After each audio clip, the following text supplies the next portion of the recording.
Ketua DPP Partai Nasdem Effendi Hoiri meluruskan mengenai adanya tudingan yang menyebutkan bahwa Anies Baswedan menggunakan politik identitas dalam kemenangannya di Pilkada DKI Jakarta.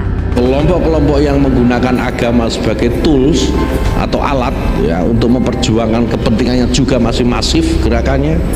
Meskipun kita sudah mampu membubarkan HTI dan FPI bersama pemerintah, tetapi mereka masih berkelindan di bawah tanah, masih bergerak dengan cara mereka.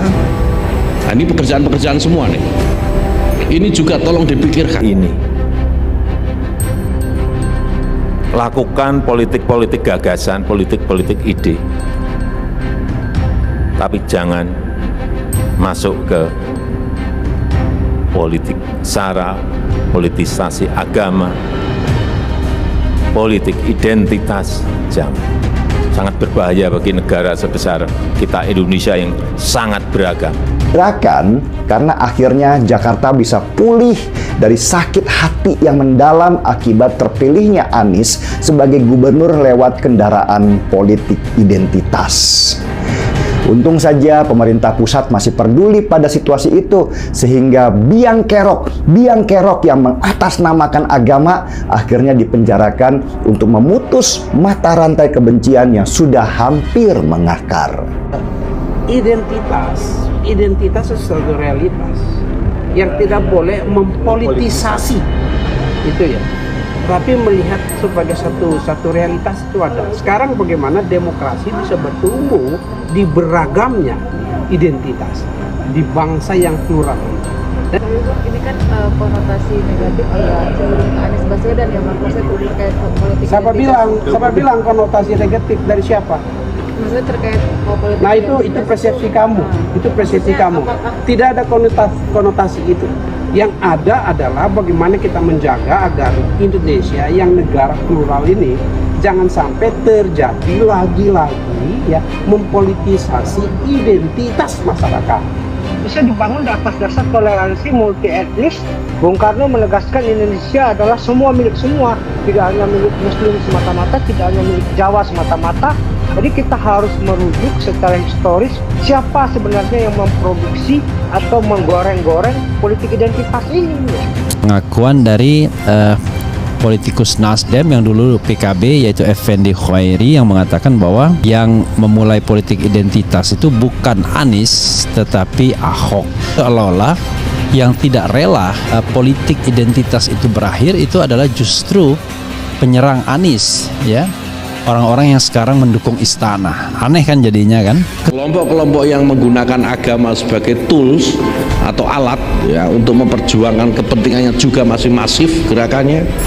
Meskipun kita sudah mampu membubarkan HTI dan FPI bersama pemerintah, tetapi mereka masih berkelindan di bawah tanah, masih bergerak dengan cara mereka.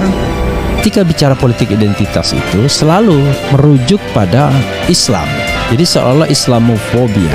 Dan celakanya pula, orang yang bicara tentang politik identitas itu seorang yang berada di luar komunitas keagamaan itu sendiri.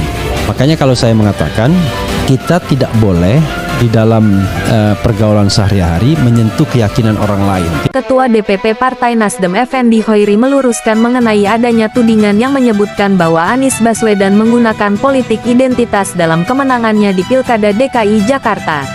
Pernyataan tersebut dia lontarkan sebagai jawaban dari pernyataan Boni Hargens yang menuding Anies menggunakan politik identitas di Pilgub 2017. Menurut Hoiri, adanya politik identitas saat itu bukan disebabkan oleh Anies, melainkan karena dipicu oleh pernyataan Basuki Cahayapurnama alias Ahok. Lahirnya pemilu Jakarta yang seperti itu sebetulnya faktor utamanya bukan Anies, tapi Ahok. Orang Kristen, Cina mengutip ayat Al-Quran. Berangkatnya dari situ yang menafsirkan ayat semaunya. Di sini sebetulnya titik tolaknya, kata Hoiri. Dalam acara Indonesia Lawyers Club yang ditayangkan melalui YouTube, Kamis tanggal 17 November tahun 2022. Dari apa yang dikatakan Ahok itu, kemudian memicu reaksi dari umat Islam yang merasa tersinggung atas ucapannya. Namun lawan politik Anies menuding bahwa saat itu reaksi yang timbul dari pernyataan Ahok dianggap sebagai politik identitas yang dialamatkan pada Anies. Kemudian ada reaksi dari aksi Ahok. Kemudian ada reaksi yang berbau agama itu kemudian dijadikan satu framing seolah ini politik identitas dan dialamatkan kepada Anies. Ini yang harus kita bantah. Itu ahistoris. Itu tidak faktual. Itu karangan. Itu framing, kata Khairi. Akhirnya pemilu Jakarta yang seperti ini sebetulnya faktor utamanya bukan Anies, tapi Ahok. Orang Kristen, Cina mengutip ayat Al-Quran, berangkatnya dari situ. Yang menafsirkan ayat semaunya. Di sini sebetulnya titik tolaknya. Apa nggak tahu ini? Ini dilupakan yang menjadi penyebab. Lalu kemudian ada reaksi dari aksi Ahok, kemudian ada reaksi yang berbau agama itu kemudian dijadikan satu framing seolah ini politik identitas dan dialamatkan kepada Anies. Ini yang harus kita bantah. Itu ahistoris, ya, itu tidak faktual. Nah, itu karangan, itu framing. Dari faktor utamanya yang menampilkan politik identitas adalah Ahok, yang waktu itu kita dukung. Ahok mengatakan ada kebohongan pada Al-Maidah ayat 51. Bagaimana menurut Anda? Komen di bawah. Nah, lalu kemudian saya tertarik saya dengan apa namanya semacam blurb gitu ya. Jadi semacam pengantar dari ini. Nah, lalu kemudian saya coba ini klik video tersebut. Setelah saya klik video tersebut, memang betul itu luar biasa menarik begitu. Saya berulang-ulang dengar, rupanya memang ada sesuatu yang sangat sensitif yang dikatakan oleh sumber tersebut.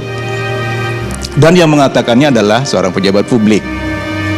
Nah, berdasarkan inilah saya melihat sebagai seseorang wartawan dan sekarang peneliti media, ini kelihatannya saya harus share ke orang bahwa ada loh seorang pejabat publik yang kita gaji, yang kita ongkosi program-programnya itu, kemudian dia menyinggung sesuatu yang kelihatannya kurang dalam pandangan saya itu mestinya tidak dikatakan karena sensitif di sana.